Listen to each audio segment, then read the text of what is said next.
bien bonjour à tous, Nicolas Roman du site guitarspeak99.com. Nous allons donc travailler sur la chanson High Voltage du groupe AC/DC, sortie sur l'album High Voltage, album du même nom, à la fin des années 70, début des années 80. Voilà, donc je veux remercier au passage Pierre d'ailleurs, le charmant élève qui m'a prêté une guilde, qui m'a permis de faire les parties de Malcolm Young, excusez-moi, avec deux guitares différentes, de façon à avoir deux sons différents, donc la guilde pour les parties de Malcolm, et ma fidèle Les Paul maintenant pour les parties de August. Nous allons donc travailler sur les parties de August puisque c'est la guitare que j'ai dans les mains. Donc c'est parti. Alors pour le riff d'intro en fait. Donc on va commencer. On va commencer par un Mi 5. Alors soit Mi 5, soit Mi majeur qui vont rajouter une corde. Bref, donc on va jouer. Donc là je suis avec l'index. Donc pour faire un Mi 5 donc à la 7e case, l'index qui va fretter donc la corde La à la case 7. On va venir jouer ça avec soit 3e, 4e doigt sur les cases Ré et Sol, les cordes Ré et Sol, à la case 9. Donc index, case 7, annulaire, case 9, le petit doigt à la case 9 également sur la corde Sol, où on peut venir carrément barrer avec le 3e doigt, ce qui peut éventuellement nous permettre de jouer également la corde Si, qui est prise avec le barré. Le barré en case 9, sur les cordes Ré et Sol, pour avoir cette position-là. Donc là on a un Mi 5. On ira ensuite en Ré 5, enfin Mi majeur ou Ré majeur, peu importe. Ensuite alors, on est en position de Ré, Ré majeur ou Ré 5, comme je vous disais, ça fera Ré majeur si vous jouez 4 cordes et Ré 5 si vous n'en jouez que 3. Voilà, j'espère avoir été assez clair sur ce point-là. Donc Mi 5, Ré 5, ensuite, donc là on va jouer uniquement 2 cordes par contre, pour jouer cette petite descente-là. Donc là on va conserver le son sur la case 7, donc là je le prends avec le petit doigt case 7 sur la corde Ré, et l'index sur la case 4 de la corde La. Voilà. On va voir cette descente là.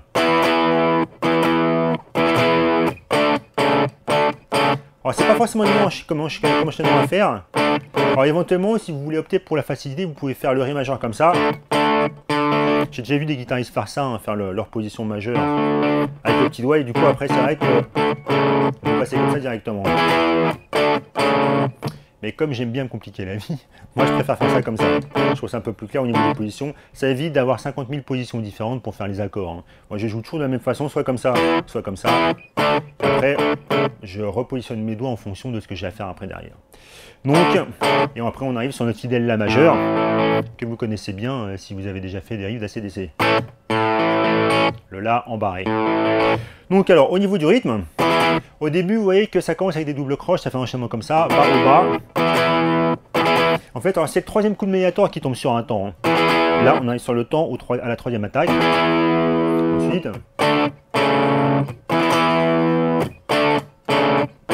on arrive sur le La majeur. On va enchaîner ça plusieurs fois. Je crois qu'il n'y a qu'au début, en tout cas à mon oreille, à l'écoute de l'album, il n'y a qu'au début qu'on a l'enchaînement avec les doubles croches. Ensuite, ça enchaîne uniquement avec des croches, donc 2 coups vers le bas. Voilà, donc ça c'est le riff d'intro.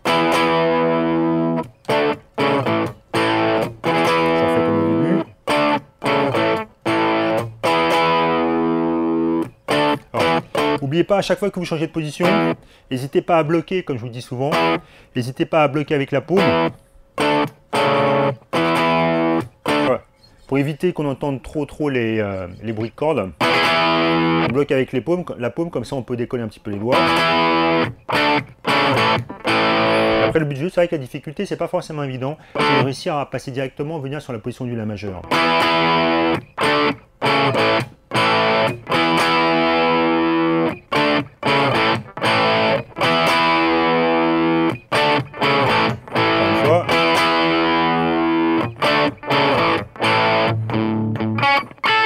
Ensuite, alors, à mon sens aussi, d'après ce que j'entends sur la bas, après on a deux petites cordes à la vide qui sont étouffées.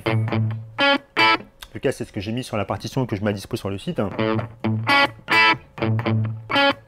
Ensuite, alors, on va enchaîner ça avec cette petite ritournelle qui va durer pendant tout le couplet.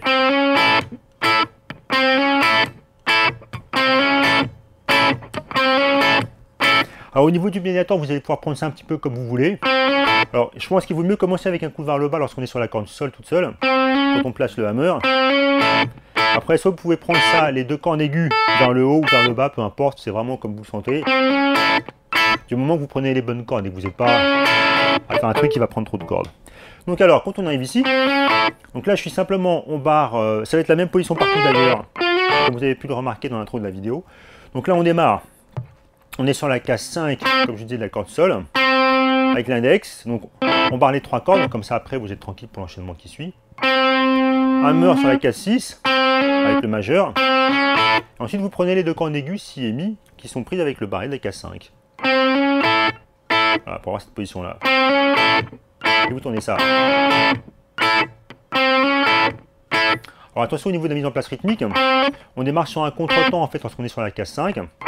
Et c'est le hammer de la case 6 qui tombe sur un temps.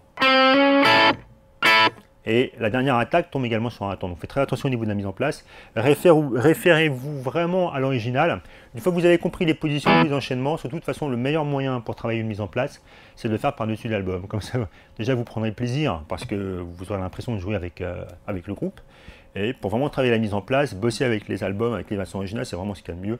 Après, éventuellement, vous pouvez vous procurer le backtrack, mais vous bossez sur l'original.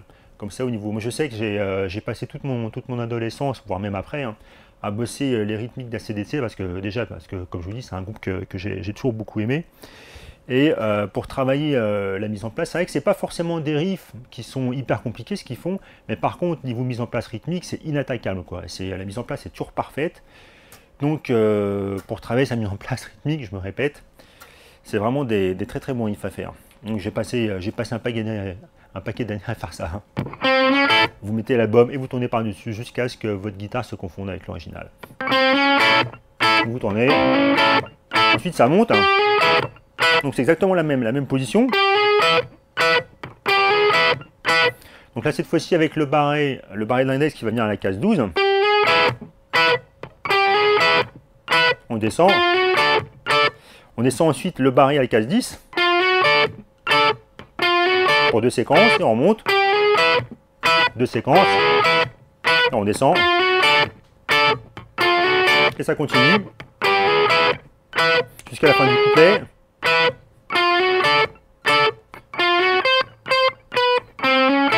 Alors là, ce que j'ai fait, donc sur ce passage-là, le dernier, je prends une séquence normale.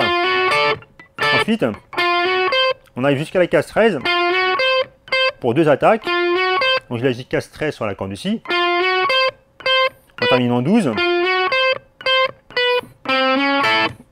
Et on descend en 5, ce qu'on a vu au départ. On enchaîne les accords. De là, Ré5, Ré5. Ça continue. Alors, je reprends un petit peu donc les positions d'accords. Le La majeur en barré. Ré majeur, Do majeur ou Do5 si vous faites que 3 cordes, je répète. Do majeur, Ré majeur, et on enchaîne.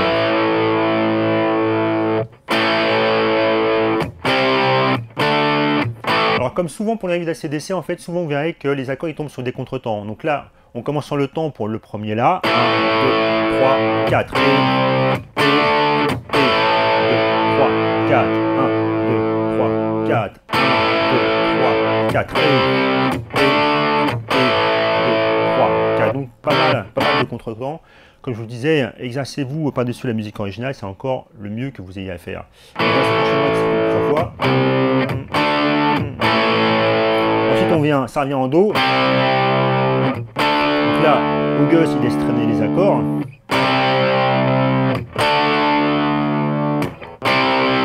Sol 5 et là. Donc Sol 5, vous connaissez également la position. Petit rappel, là je suis avec le majeur, je baisse un peu le volume pour saturer un petit peu moins. Le majeur sur l'accord de Mi grave à la case 3, on bloque l'accord de là, Ré à vide, Sol à vide, la corde ici qui est prise avec l'annulaire, la corde mi aiguë qui est prise avec le petit doigt en case 3. Et bon, si vous avez déjà bossé sur les riffs d'ACDC, c'est un petit peu inutile, mais sait-on jamais. Le Ré majeur, position traditionnelle que vous devez connaître aussi. Et on vient sur le La. Ré, Ré, et le La.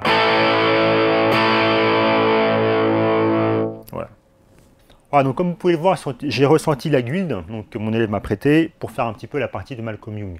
J'aurais préféré avoir une Gretsch, mais bon, j'ai pas ça en magasin, donc je fais avec ce que j'ai. Ce qui est déjà pas mal, ça permet, comme je disais tout à l'heure, d'avoir deux sons différents. Donc alors, par rapport à la partie de Malcolm, donc ça commence pareil. Pardon.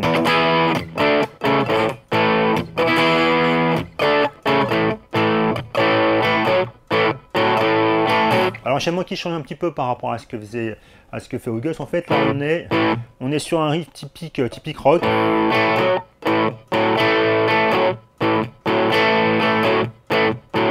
Voilà, donc pour cet enchaînement là, donc là simplement vous prenez le barré du La, le barré traditionnel, hein. La vide, corde Ré, casse 2, corde Sol, casse 2. Et vous allez alterner. Vous allez continuer à jouer sur la corde La à vide et vous allez alterner avec le troisième doigt à la cascade de la corde Ré. Pour avoir ce son là, donc soit on va être à la case 2, soit à la case 4. Je pense que vous devez aussi connaître ce genre de formule tellement c'est répandu.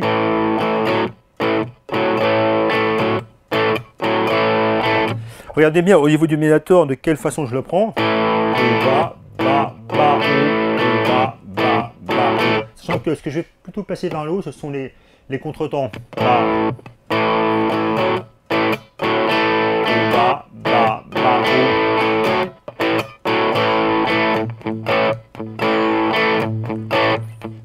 Ensuite là, on va attaquer avec le couplet. Donc là, on est sur un mi majeur, le même mi qu'on a lorsqu'on est sur l'intro. Voilà, essayez d'attraper cette rythmique pareil. Ouais, on vient alterner entre l'accord et l'accord de mi grave à vide.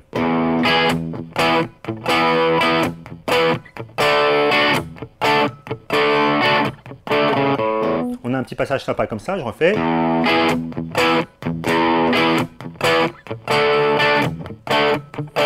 Et ensuite, alors il joue soit sur la corde mi grave, soit il va jouer avec des étouffés comme ça, donc simplement en laissant poser les doigts sur les cordes, avec des étouffés donc sur les cordes, soit sur la corde La, sur la corde mi, du moment que vous bloquez bien au niveau des cordes. Alors, je reprends un petit peu ce passage là. Là je place les étouffés. Donc là on a un petit passage exactement comme l'intro. Donc là, comme l'intro, c'est-à-dire case 7 sur la corde Ré, case 5 sur la corde La. On maintient le petit doigt en place sur la case 7 corde Ré.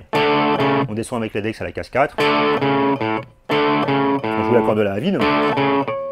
Pardon. Jusqu'à la corde mi grave. On prend.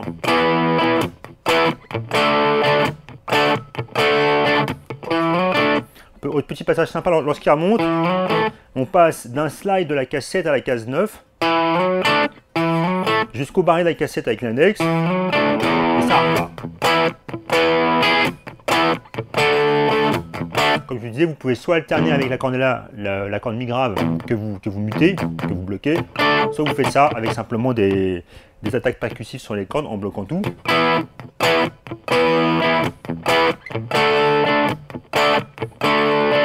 On monte.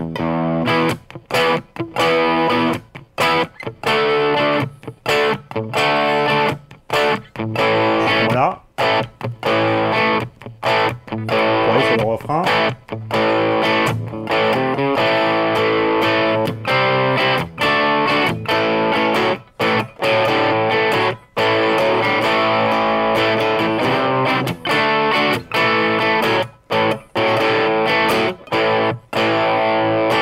Donc là on est sur le La, les mêmes accords que tout à l'heure et le Mi, pardon, le Do, excusez-moi, donc à la case 3, le Ré, à la case 5, donc je refais depuis le départ, depuis le La.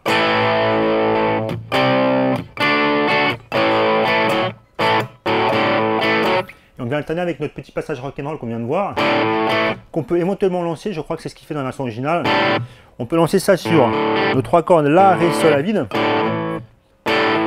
qu'on vient sur le temps, qu'on vient prolonger avec un hammer avec l'index. On part des cordes à vide pour aller jusqu'à un La, notre fameux La avec le barré, pris avec un hammer.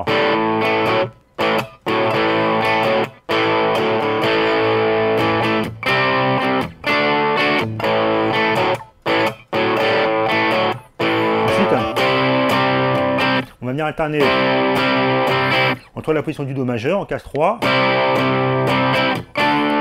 pour faire le Ré, Do,